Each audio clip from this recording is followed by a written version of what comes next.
I usually joke around and talk a lot of shit on the show, just in general. But when you think about it, there's like, some personal relation to what he's doing. There's some like, the same old athlete story of mismanaging funds and finances. You have, women issues and so on and so forth. But one, I was like, man, it takes a lot to go from everything he was, then to be where he's at, but then to show people that. You know what I'm saying?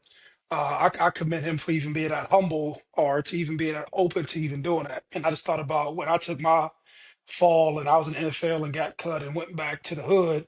I didn't want a camera in my face, or I'm not sure that I would have basically, put people in my business like that. So I commend him for even being open about that. And I'm pretty sure that it had some connection to business or some opportunity to help him get back on his feet. So I do commend that because he got two twins. I don't know if it's a boy and a girl or two girls or two boys or whatever it was. But I'm just of the camp to hope that he gets back on his feet because I was somebody who was a prominent player in football. He was prominent in basketball, and eventually I got it right. But my journey was a little bit different because I spent more time in prison.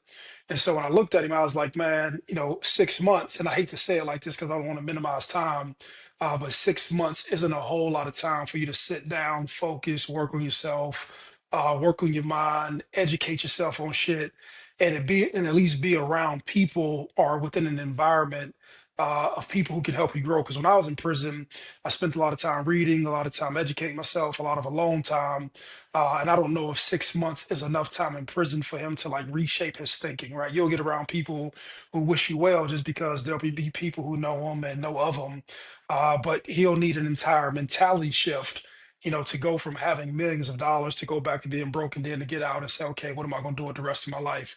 I know he qualifies for some pension, excuse me, at the age of 42. So he'll have a couple $100,000 coming in from that. But I just wish him well because I've been there. I've been through every stages of financial hardship. I got out of prison with $400 and, I make millions of dollars every year and I do it now. And so I'm not here to say that it's not possible, but, fuck, I've been out of prison for 15 years and just the building process and who you have to become it's just a whole deal. And so, I don't know. I have a lot to say about it, but I don't want to make it all about me. But I looked at his situation, looked at my situation, and I definitely seen myself in that situation before, but I got out of it.